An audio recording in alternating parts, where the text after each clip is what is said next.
Hello दोस्तों, शुरुआत करते हैं पार्ट 4 संगठन। ये पटवारी के लिए अति महत्वपूर्ण सामान्य प्रबंधन की बुक जो बिनेस द्वारा पब्लिश की गई, इसका डिस्कशन चल रहा है।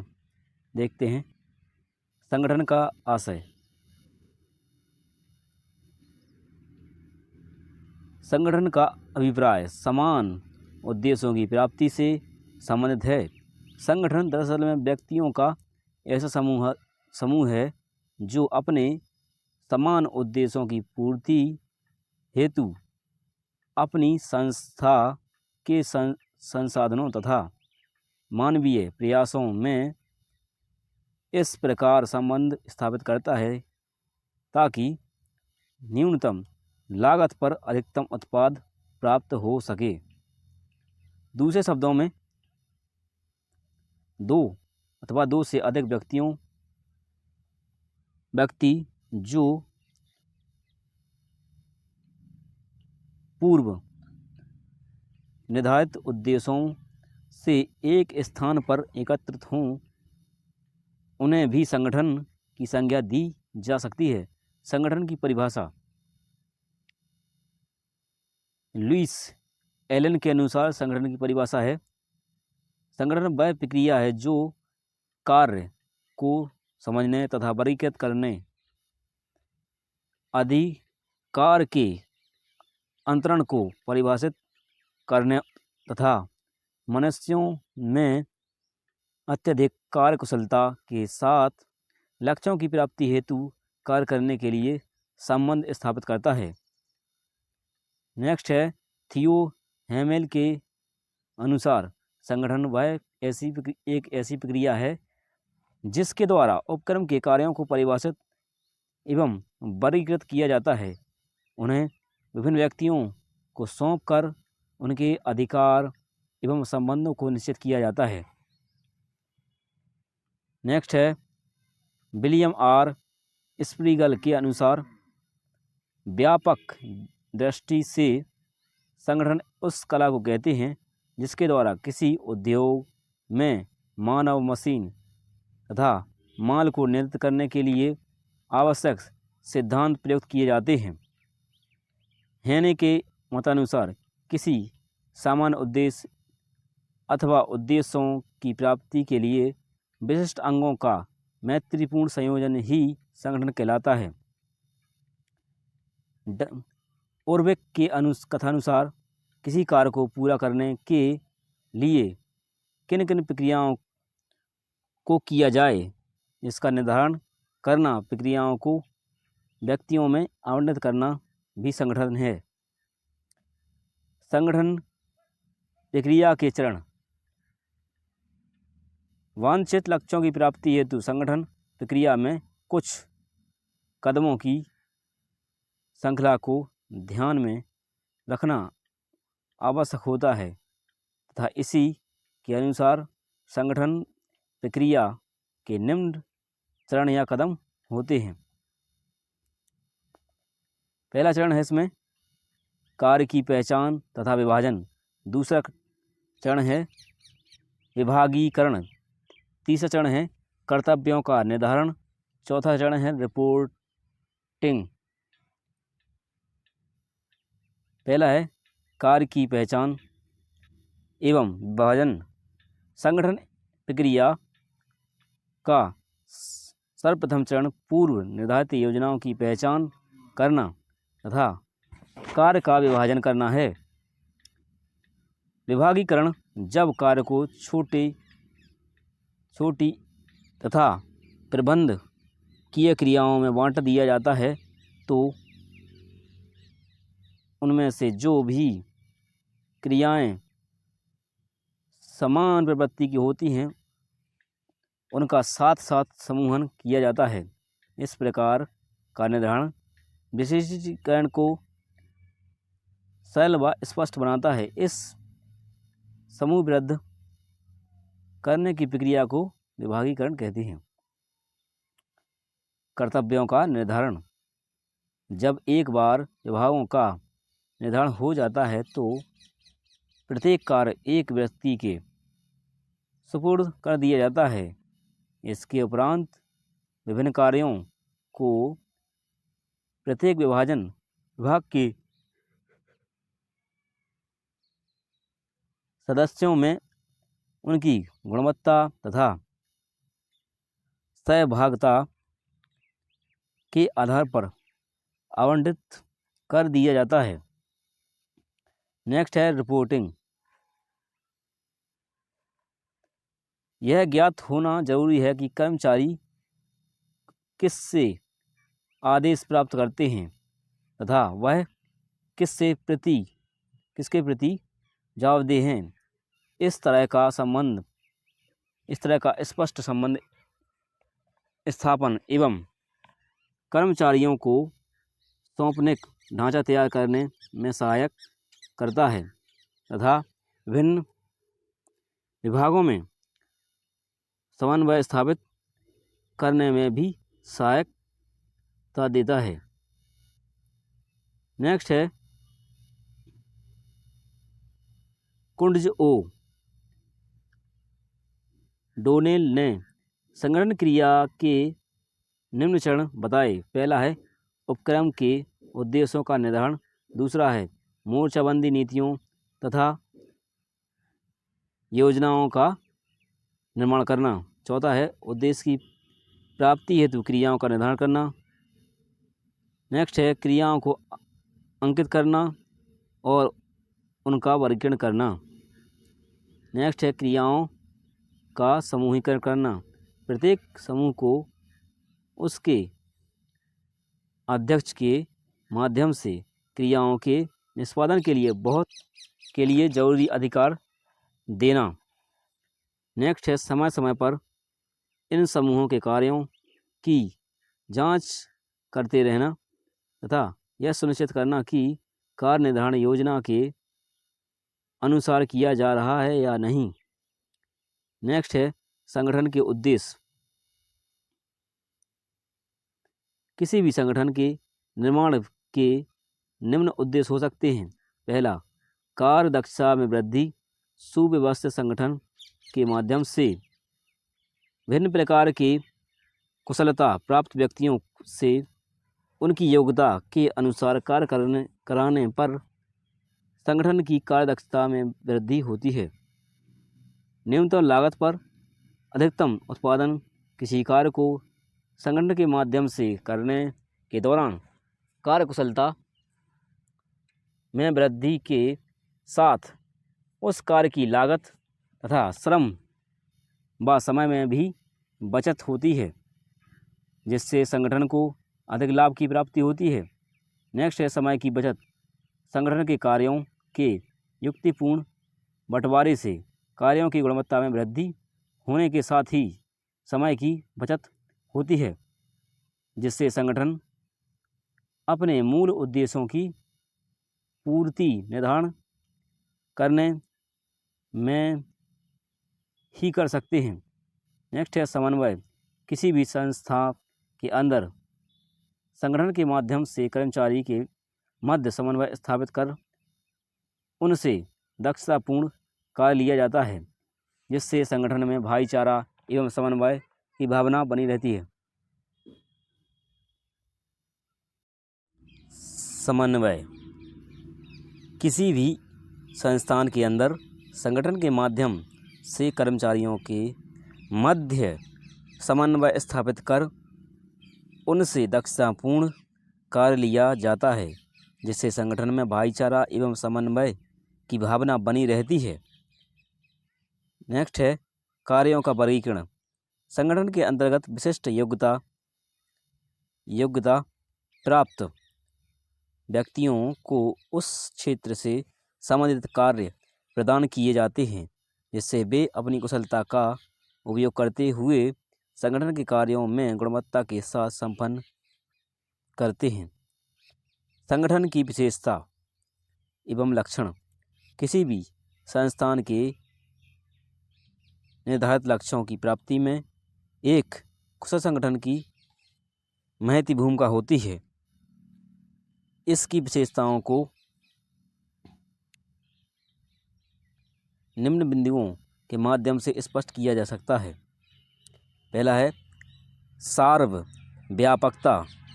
संगठन सर्वव्यापी होते हैं और व्यावसायिक एवं गैर व्यावसायिक मानवीय क्रियाओं के संपादन हेतु स्थापित किए जाते हैं।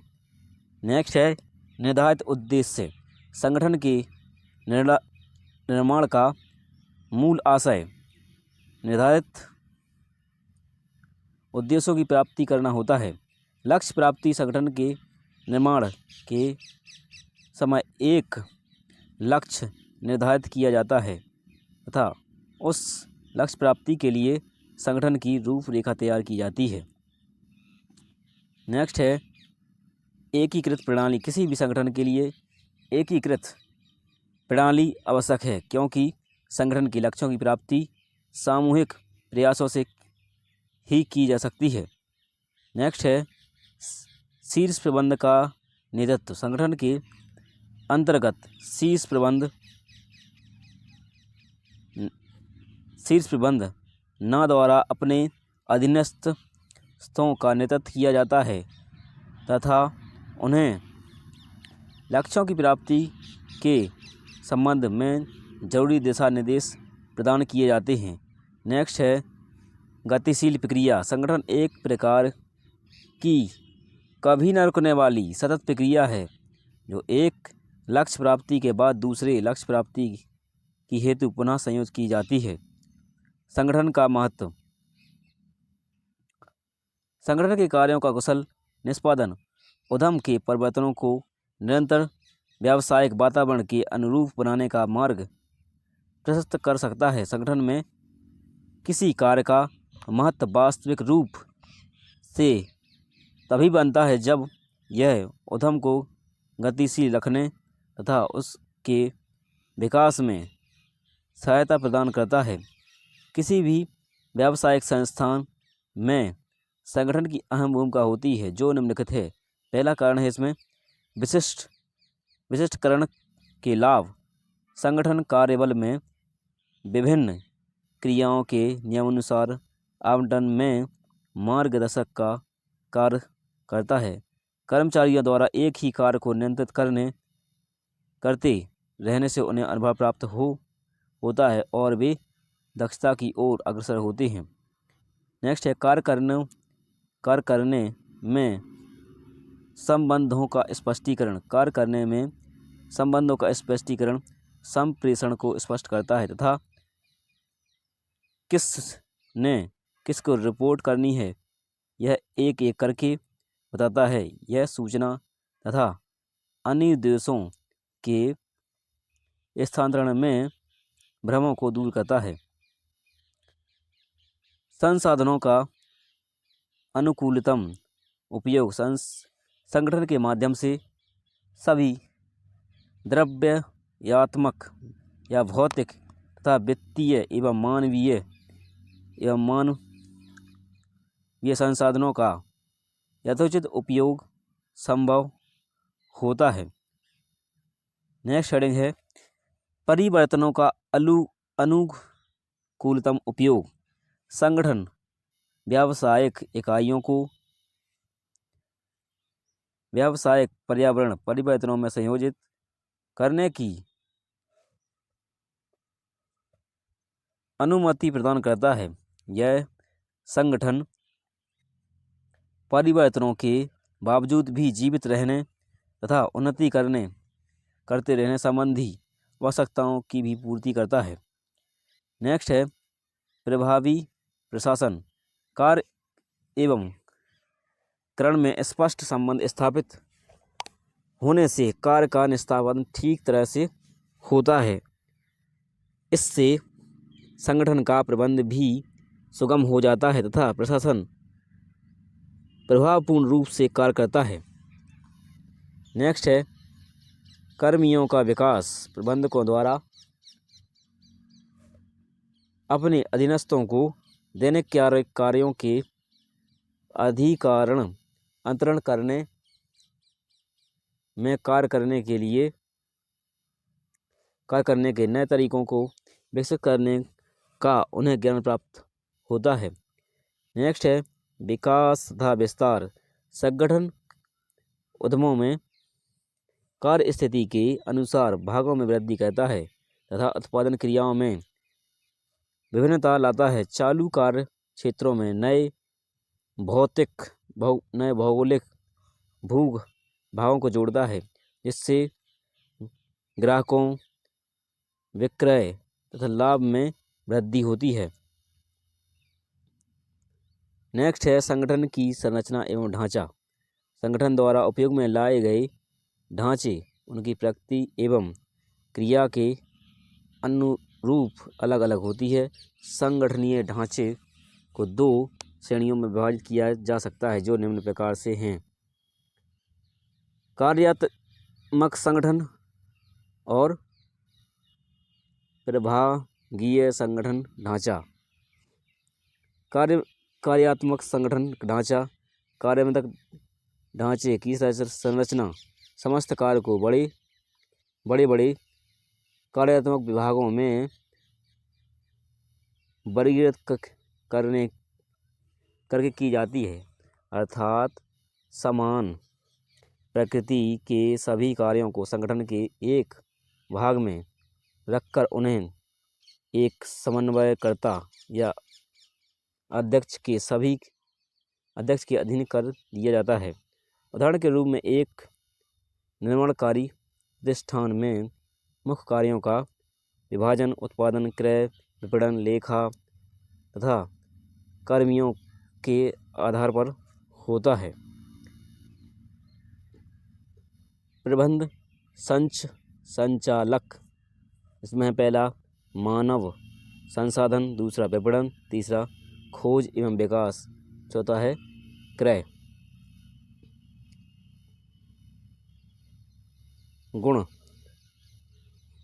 गुण में है कार्यात्मक ढांचों में अनेक गुण होते हैं। इनमें से कुछ महत्वपूर्ण गुण निम्नलिखित हैं। पहला है कार्यात्मक ढांचा व्यावसायिक विशिष्टीकरण की ओर प्रेरित करता है। विभाग के तहत सामंजस्य तथा नियंत्रण के तत्व उन्नतशील होते हैं। यह प्रबंधकीय तथा संचालन संबंधी कौशल में बढ़ोतरी करने में सहयोग करता है, जिसका परिणाम अधिक लाभदायक होता है। यह पुनरावृत्ति को कम करता है, जिसके कारण बचत अधिक और लागत कम होती है। यह कर्मचारियों के प्रशिक्षण कार्य को आसान बनाता है। इसमें सभी कार्यों का पूर्णतः ध्यान दिया जाता है। नेक्स्ट है प्रभागीय संगठन का ढांचा। प्रभागीय संगठन ढांचा का अभिप्राय उस संरचना से है जिसके अंतर्गत विभिन्न निर्मित उत्पादों या भू-भागों के आधार पर क्रियाओं तथा व्यक्तियों का समूहीकरण किया जाता है, अर्थात प्रभागों का निर्माण उत्पादों या भू-भागों के आधार पर किया जाता है, जिसको निम्न प्रमुख आधारों पर वर्गीकृत किया गया है। पहला है उत्पाद आधारित वर्गीकरण। जब संगठन के ढांचे में विभिन्न उत्पादों हेतु विभिन्न स्वशासी संस्थानों की स्थापना की जाती है, तब इसे उत्पादक आधारित वर्गीकरण कहते हैं। इसके अंतर्गत विक्रय, विपणन इत्यादि को महत्व न देकर संपूर्ण केंद्र बिंदु उत्पादन प्रक्रिया भी होती है। संचालन मंडल यानी प्रबंधन संचालनालय, इसके अंतर्गत आते हैं वित्त, कार्मिक, निर्माण और विपणन। इसमें वित्त के अंदर आएंगे और इलेक्ट्रॉनिक विभाग के अंतर्गत आएंगे लेखांकन, कार्मिक, निर्माण, विपणन। और उत्पादन विभाग के अंतर्गत आएंगे वित्त, विपणन, कार्मिक और निर्माण। दूसरा है भौगोलिक स्थिति के आधार पर वर्गीकरण।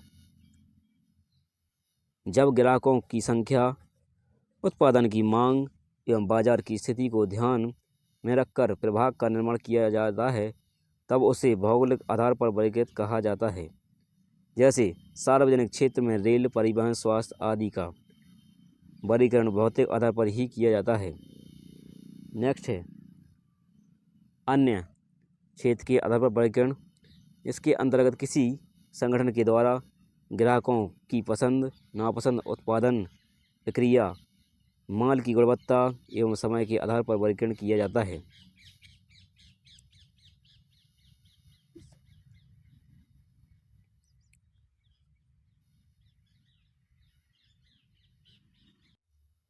मैट्रिक्स संगठन। इसके तहत संगठन की संरचना समतल रेखाओं तथा प्राधिकार लंबवत रेखाओं में संयोजन किया जाता है। इस तरह मैट्रिक्स संगठन को निम्न आधारों पर वर्गीकृत किया जाता है। पहला है कार्य के अनुसार वर्गीकरण। यह वर्गीकरण की सबसे लोकप्रिय प्रक्रिया है जिसमें संगठन के सभी विभागों में कार्यों का वर्गीकरण कर वांछित लक्ष्यों की प्राप्ति की जाती है। इसमें विभागों की संख्या प्रारंभ में प्रायः कम होती है, किंतु वर्गीकरण के पश्चात विभागों की संख्या में बढ़ोतरी संभव है।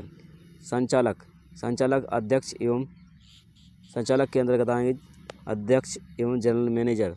इसके नीचे आएंगे क्रय विभाग, उत्पादन विभाग और इसके वित्त विभाग और सेविभागीय विभाग, सुरक्षा विभाग, समाज सेवा विभाग, विपणन के अंतर्गत आएंगे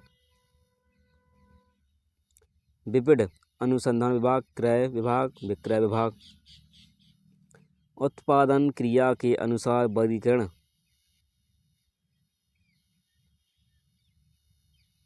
किसी भी संगठन का मूल कार्य सेवाओं और या वस्तुओं का उत्पादन करना होता है तथा इस वर्गीकरण के अंतर्गत वस्तु एवं सेवाओं का वर्गीकरण उसकी उत्पादन प्रक्रिया अथवा उत्पादन के आधार पर किया जाता है। जैसे एक उत्पादन में से संबंधित अनेक विभागों में कार्यों का वर्गीकरण वित्त, विक्रय, विपणन इत्यादि में किया जाता है। नेक्स्ट है क्षेत्र के अनुसार वर्गीकरण। इस पद्धति के तहत किसी भी उपक्रम के विभागों की स्थापना क्षेत्र अनुसार की जाती है। यथा सर्वोच्च स्तर पर जनरल मैनेजर व उसके अधीनस्थ अनेक कर्मचारी व अधिकारियों की नियुक्ति की जाती है। इसमें संचालक मंडल, फिर इसके अंतर्गत आएंगे जनरल मैनेजर और इसके अंतर्गत आएंगे वित्त विभाग और सेवा विभागीय। इसमें उत्तरी क्षेत्र में और पूर्वी क्षेत्र में और दक्षिण और पश्चिमी क्षेत्र में सभी क्षेत्रों में दिए गए हैं और विपणन विभाग, उत्पादन विभाग सभी में हैं। उपभोक्ता के अनुसार वर्गीकरण की यह विधि में उपभोक्ताओं के अनुरूप वर्गीकृत किया जाता है। यथा थोक उपभोक्ता, फुटकर उपभोक्ता इत्यादि। संचालक मंडल के अंतर्गत आएंगे जनरल मैनेजर। इसके नीचे आएंगे उत्पादन प्रबंधक, वित्त प्रबंधक और विपणन प्रबंधक।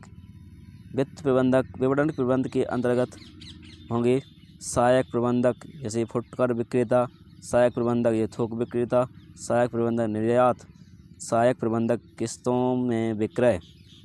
पाँचवा है समय के अनुसार वर्गीकरण। जब किसी उपक्रम का कार्य अनेक पालियों में संचालन होता है तब उनका वर्गीकरण समय के अनुसार किया जाता है। जैसे प्रथम पाली सुबह 6 बजे से दोपहर 2 बजे तक, द्वितीय पाली दोपहर 2 बजे से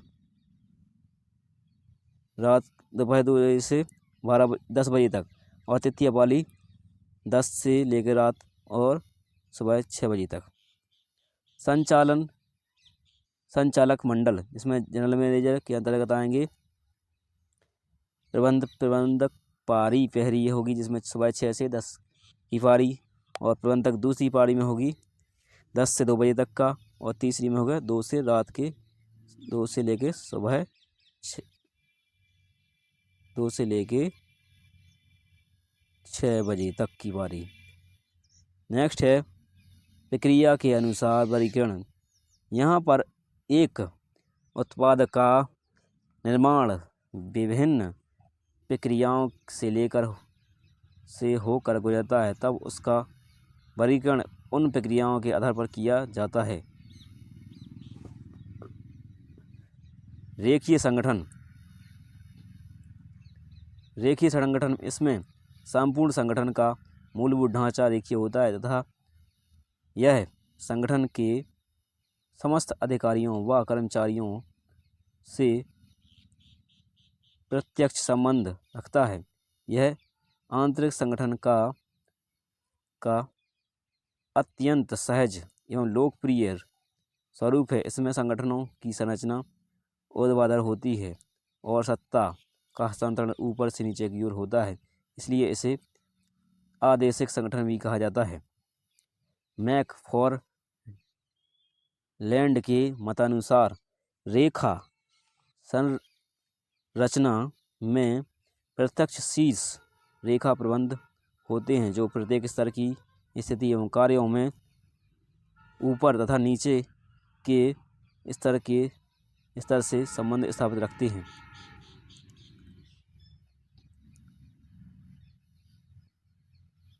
इस तरह रेखीय संगठन के प्रत्येक प्रबंधक अपने अधीनस्थों पर सीधे अधिकार रखता है। यह अपने वरिष्ठतम अधिकारियों के प्रति भी जिम्मेदार होता है, जिसमें संगठन एक पदानुक्रमित व्यवस्था का स्वरूप होता है, जिसमें सर्वोच्च अधिकारी महाप्रबंधक होता है, जो अपना आदेश एवं निर्देश विभागीय प्रबंधक को देता है। इस तरह यह संपूर्ण प्रक्रिया निचले पदक्रम तक यथावत जारी रहती है। जैसे आदेश का ऊपर से नीचे की ओर क्रम। कंपनी के अंशधारी आदेश देंगे संचालक मंडल को और फिर इसके बाद प्रबंधक मंडल को, प्रबंधक मंडलक को, और इसके बाद आएगा विभागीय प्रबंधक के पास, और इसके बाद अधीक्षक, और इसके बाद फोरमैन, और इसके बाद श्रमिक के पास अधिकार आएगा। यानी दायित्व का नीचे से ऊपर की ओर क्रम, यानी दायित्व आपका होगा ऊपर से नीचे की ओर क्रम, ऐसा होगा। श्रमिक फोरमैन की तरफ और अधीक्षक की तरफ ऐसा दायित्व होगा। नेक्स्ट है रेखीय संगठन के प्रकार। रेखीय संगठन को मुख्य रूप से 2 श्रेणियों में विभाजित किया गया है। पहला, शुद्ध रेखा संगठन। इस तरह के संगठन में हर स्तर पर सभी व्यक्ति एक ही प्रकार के कार्य करते हैं तथा उनका समूह केवल पर्यवेक्षक और नियंत्रक की सुविधा के लिए होता है, यथा जिससे निचले स्तर पर के सभी श्रमिक एक समान गतिविधि रखते हैं, किंतु उनका नियंत्रण और पर्यवेक्षक भिन्न भिन्न समूहों द्वारा किया जाता है। विभागीय रेखा संगठन। एक विभागीय रेखा संगठन में उच्च स्तर पर एक मुख्य अधिकारी पदस्थ होता है एवं उसके अधीन एक विभागीय अधिकारी होता है, जो अनेक विभागों पर नियंत्रण रखता है। इस तरह अनेक विभाग का अधिकारी अपने विभागों से संबंधित अधिकारियों का उपयोग कर अपने अधीनस्थों से वंचित कार्य करवाता है। नेक्स्ट है औपचारिक तथा अनौपचारिक संगठन। औपचारिक संगठन क्या होते हैं? औपचारिक संगठन का अभिप्राय किसी विशिष्ट कार्य को पूरा करने में प्रबंधकों द्वारा तैयार किए गए ढांचे से है। यह अधिकार तथा उत्तरदायित्व की सीमाओं का स्पष्टीकरण करता है और संगठन के लक्ष्यों की प्राप्ति हेतु विभिन्न क्रियाओं में समन्वय स्थापित करता है। लुईस एलन के अनुसार औपचारिक संगठन कार्यों की समुचित ढंग से परिभाषित पद्धति है, जिसमें प्रत्येक के अधिकार, उत्तरदायित्व, जवाबदेही की निश्चित परिणाम होती है। नेक्स्ट है चेस्टर बर्नार्ड के कथन के अनुसार जब 2 या 2 से अधिक व्यक्तियों की क्रियाएं समान उद्देश्य की प्राप्ति के लिए जानबूझकर समन्वित की जाती हैं तो उसे औपचारिक संगठन कहते हैं।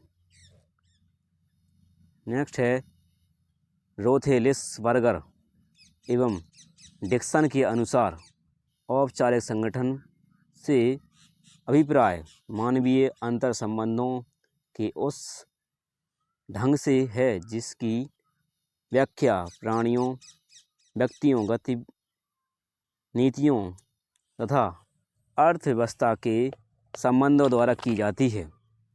नेक्स्ट है H.A. हार्वर्ड के अनुसार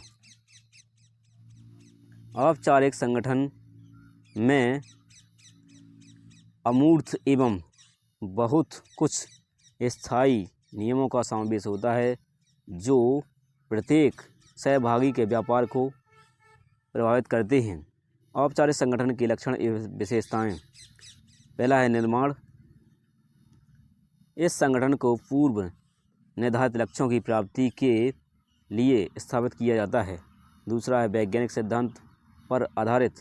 औपचारिक संगठन वैज्ञानिक सिद्धांतों के नियमानुसार एवं उनके नियमों के बंधन से युक्त होते हैं। नेक्स्ट है प्रक्रिया। इस संगठन में नीतियाँ, नियमों, कार्य प्रक्रियाओं व व्यवस्थित प्रणाली के अनुसार प्रक्रिया की जाती है। नेक्स्ट है पद सोपान। औपचारिक संगठन के तहत अधिकारों एवं दायित्वों का निर्धारण उनके पदानुक्रम से किया जाता है। नेक्स्ट है यथास्थ। औपचारिक संगठन कभी न भंग होने वाले संगठन होते हैं क्योंकि यह एक उद्देश्य की प्राप्ति के बाद दूसरे उद्देश्य के लिए प्रयत्नशील हो जाते हैं। अनौपचारिक संगठन।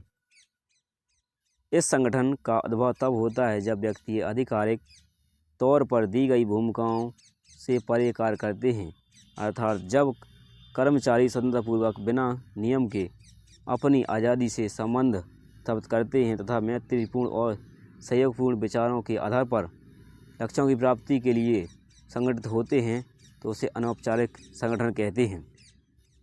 चेस्टर बर्नट के अनुसार वह संगठन अनौपचारिक है जिसमें आपसी संबंध अज्ञानवश संयुक्त होने के लिए बनते हैं। कीथ डेनिस के अनुसार अनौपचारिक संगठन व्यक्तिगत तथा सामाजिक संबंधों का एक तंत्र है जो ना तो औपचारिक संगठन द्वारा बनाया जाता है और ना ही स्वतंत्र। इसका जन्म या उदय व्यक्तियों के स्वेच्छा के रूप में एक दूसरे के सहयोग करने से होता है। नेक्स्ट है अनौपचारिक संगठन की लक्षण एवं विशेषताएं। इसका निर्माण स्वतः हो जाता है। इसकी स्थापना का मूल उद्देश्य व्यक्तिगत उद्देश्यों को हासिल करना होता है। इसमें अधिकारों का हस्तांतरण नीचे से ऊपर या समतल आधार पर होता है। हर क्षेत्र व सभी स्थान पर इस प्रकार के संगठन स्थापित किए जा सकते हैं। इसमें किसी विशेष प्रकार के नियम, प्रणाली, ढांचा आदि का पालन करना आवश्यक नहीं होता है तथा यह लिखित व मौखिक भी हो सकता है। इस तरह के संगठन सामाजिक सौहार्द को बढ़ावा देने में सहायक होते हैं। नेक्स्ट है क्रिया। संस्था के आंतरिक स्तर पर इस प्रकार संगठन स्थापित किए जाते हैं। नेक्स्ट है औपचारिक संगठन एवं अनौपचारिक संगठन में अंतर का आधार। औपचारिक और अनौपचारिक संगठन। अर्थ औपचारिक अधिकारों व संबंध का ढांचा प्रबंध तैयार करना औपचारिक संगठन है। सामाजिक संबंधों का तंत्र यानी नेटवर्क कर्मचारियों की अंतःक्रिया से प्रारंभ होता है। यह क्या है? अनौपचारिक संगठन। उद्गम कंपनी के नियम तथा नीतियों के फलस्वरूप यह प्रारंभ होता है, यानी औपचारिक संगठन प्रारंभ होता है। सामाजिक अंतःक्रिया के फलस्वरूप अनौपचारिक संगठन प्रारंभ होता है। अधिकार प्रबंध में स्तर की इच्छानुसार औपचारिक संगठन दृष्टिकोण होता है। व्यक्तिगत गुणों के आधार पर दृष्टिगोचर यानी अनौपचारिक संगठन दृष्टिकोण गोचर होता है। होता है व्यवहार, यह नियमों का निर्देशित होता है, यानी अनौपचारिक, इसकी गतिविधि का कोई पैटर्न नहीं होता है। नेक्स्ट है संप्रेषण का अभाव। इसमें संप्रेषण की श्रृंखला सोपानवत चलती रहती है। संप्रेषण के प्रवाह में इसमें निर्धारित विधि नहीं होती है, यह किसी भी दिशा की ओर मुड़ सकती है। नेक्स्ट है प्रकृति दृढ़ व सुनिश्चित होती है, परिवर्तनशील होती है। नेतृत्व प्रबंधक ही नेता होता है। इसमें प्रबंधक नेता हो सकता है और नहीं भी, इसका चुनाव मुख्य समूह द्वारा किया जाता है। अधिकार अंतरण।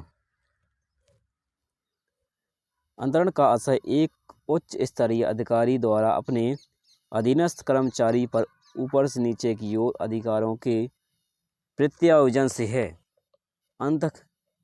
अंतरण एक प्रबंध के कार्य क्षेत्र में वृद्धि करता है। यह अधिकार व या पदत्याग नहीं है, बल्कि यह प्रबंधक के कार्य को जवाबदेही के लिए बाध्य रखता है।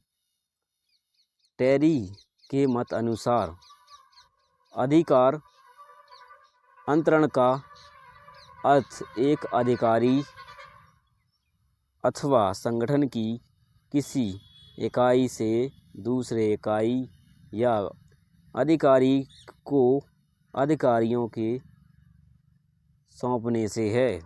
मूनी के अनुसार एक उच्चाधिकारी द्वारा विशिष्ट अधिकारों को दूसरों को सौंपना अधिकार अंतरण है। थियो हेमन के अनुसार अधिकार अंतरण से केवल इतना आशय है कि अपने अधीनस्थों को निश्चित सीमाओं के अंतर्गत कार्य करने का अधिकार प्रदान किया जाता है। नेक्स्ट है अधिकार अंतःकरण के तत्व।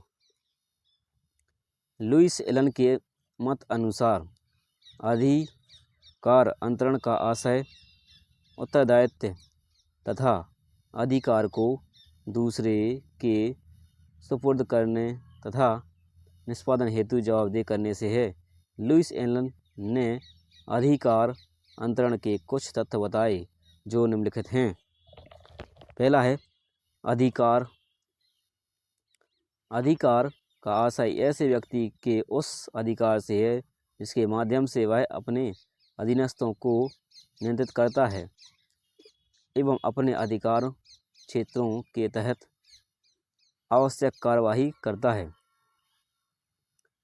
नेक्स्ट है उत्तरदायित्व।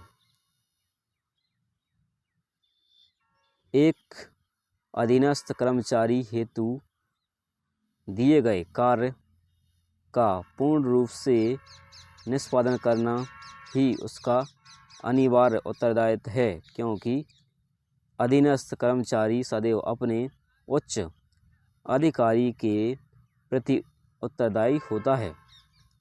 नेक्स्ट है जवाबदेही का अर्थ अंतिम परिणाम का उत्तर देने से है। यदि एक बार अधिकारों का बंटवारा हो जाता है और उत्तरदायित्व ग्रहण कर लिया गया है तो कोई भी जवाबदेही से इनकार नहीं कर सकता है। इसका ना तो बर्पारण संभव है और ना ही इसका उद्वादन हो सकता है। दूसरे शब्दों में कार्यों के विभाजन के बाद कर्मचारी कार्य पूर्ण करने के लिए अपने उच्च अधिकारी के प्रति जवाबदेह बने रहते हैं। नेक्स्ट है अधिकार अंतरण के प्रकार। एक संगठन में अधिकारों का विभाजन निम्न तौर पर किया जा सकता है। पहला है प्रशासनिक अंतरण के आधार पर। इसके तहत अधीनस्थों को प्रशासनिक कार्य में कार्य से संबंधित अधिकारों का हस्तांतरण किया जाता है। इसमें दिनचर्या व अनुशासन संबंधी कार्य समाहित हैं। दूसरा है क्रियात्मक अंतरण। किसी भी संगठन में क्रय विक्रय विज्ञापन उत्पादन आदि क्रियाओं से संबंधित कार्यों का प्रत्योजन क्रियात्मक अंतःकरण के तहत किया जाता है। नेक्स्ट है भौगोलिक अंतःकरण। इसके तहत क्षेत्र के आधार पर अधिकारों का बंटवारा कर कार्यों के उचित संचालन व कुशलतापूर्ण निष्पादन पर जोर दिया जाता है। नेक्स्ट है तकनीकी अंतरण। इसमें संगठन के अनुसंसाधन प्रशिक्षण व अन्य तकनीकी कार्यों का विभाजन अधीनस्थों में योग्यता के आधार पर किया जाता है। नेक्स्ट है विकेंद्रीकरण। विकेंद्रीकरण में सत्ता का हस्तांतरण नीचे से ऊपर की ओर होता है। इसमें नीतियों का निर्माण प्रायः निम्न स्तर पर ही किया जाता है, अर्थात विकेंद्रीकरण से तात्पर्य उस क्रियाविधि से है जिसके अंतर्गत निर्णय लेने का उत्तरदायित्व सोपानिक क्रम में निम्न स्तरों में वर्गीकृत किया जाता है। दूसरे शब्दों में निर्णय लेने का अधिकार आदेश की श्रृंखला में नीचे तक दिया जाता है।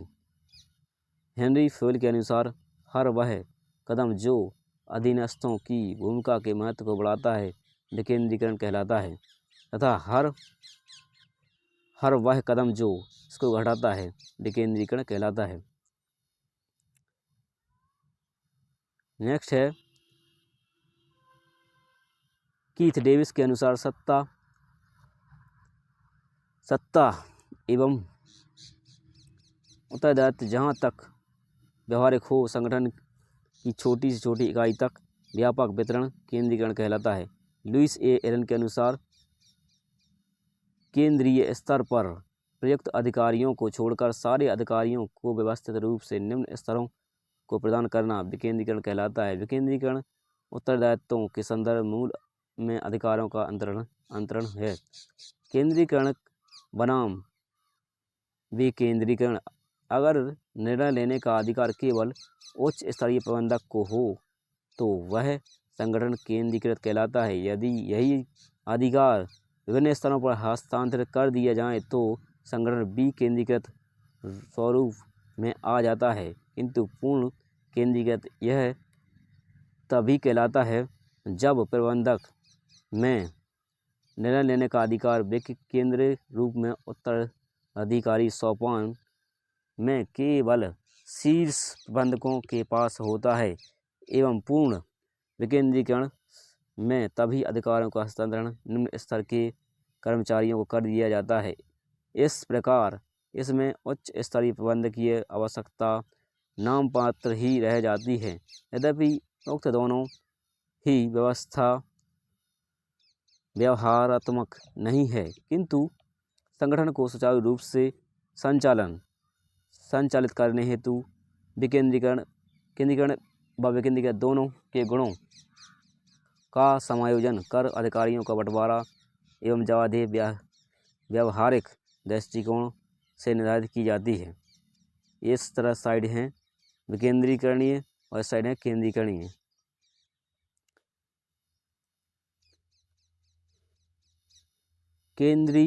विकेंद्रीकरण तथा का महत्व एवं प्रासंगिकता। विकेंद्रीकृत का मकसद प्रबंधकीय पद सोपान में निम्न स्तर के अधिकारियों को कुछ अधिकार सौंपने से निहित है। यहाँ केवल चुनिंदा अधिकारियों का हस्तांतरण किया जाता है। विकेंद्रीकरण का आधारभूत पहल जिसके महत्व को प्रासंगिक बिंदुओं द्वारा स्पष्ट किया जा सकता है। नेक्स्ट है अधीनस्थों में विश्वास की भावना का विकास करना। विकेंद्रीकरण के माध्यम से अधीनस्थों में आत्मविश्वास एवं भरोसे की भावना को विकसित किया जा सकता है, क्योंकि इसमें निम्न स्तरीय प्रबंधकों को स्वयं के निर्माण से कार्य करने की सुविधा दी जाती है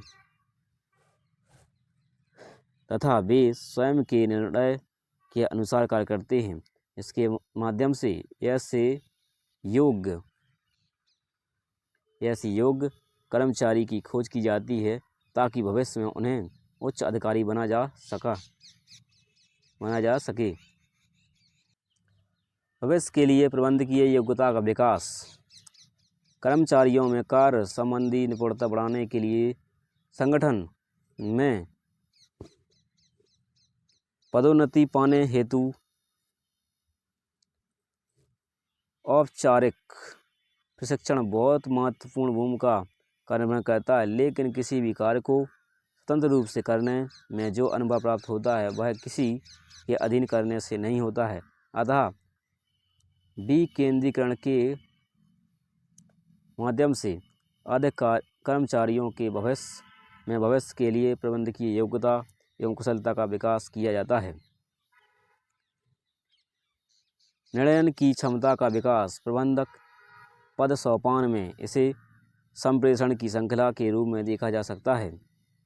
विकेंद्रीकृत संगठन में सूचनाओं का प्रवाह मुख्यतः धीमा होता है क्योंकि प्रत्येक निर्णय उच्च प्रबंधकों द्वारा लिए जाते हैं तथा यह विभिन्न स्तरों से गुजरता है। इस प्रक्रिया में अत्यधिक समय की हानि होती है, लेकिन विकेंद्रीकरण के माध्यम से अधीनस्थों में शीघ्र एवं समयानुकालिक निर्णय लेने की क्षमता का विकास करना संभव है, जो संगठन के लाभों में वृद्धि करता है। नेक्स्ट है हेडिंग शीर्ष प्रबंधक के कार्यों में कमी। विकेंद्रीकरण के द्वारा से उच्च अधिकारियों के कार्यों का बंटवारा कर उन्हें अन्य कार्यों में को कुशलता से करने हेतु यथोचित समय प्रदान किया जाता है, जिससे कार्य विभाजन के माध्यम से कार्य की गुणवत्ता में वृद्धि के साथ ही उत्पादन प्रक्रिया में भी प्रगति होती है। विकास को सरल बनाता है। विकेंद्रीकरण अधीनस्थ प्रबंधकों एवं विभागीय अधिकारियों को वांछित स्वायत्तता प्रदान करता है। इस तरह उन्हें अनेक विभाग के अनुसार सर्वोत्तम विधि से कार्य करने की अवसर मिलता है, जिसमें विभागीय प्रतियोगिता में बढ़ोतरी होती है, जिसके विकास को सरल बनाता है।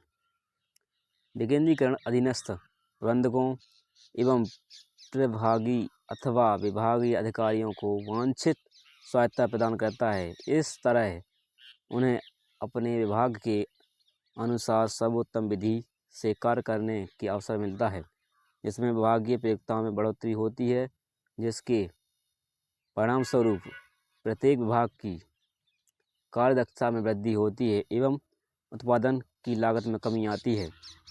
नेक्स्ट है श्रेष्ठ नियंत्रण। यह प्रक्रिया के द्वारा से प्रत्येक स्तर पर कार्य निष्पादन का मूल्यांकन करने का अवसर मिलता है। इसके फलस्वरूप प्रत्येक विभाग में व्यक्तिगत रूप से उच्च परिणामों के आधार पर जवाबदेह बनाया जा सकता है। अधिकार अंतरण एवं विकेंद्रीकरण में तुलना। पहला है अधिकार अंतरण विकेंद्रीकरण। प्रकृति।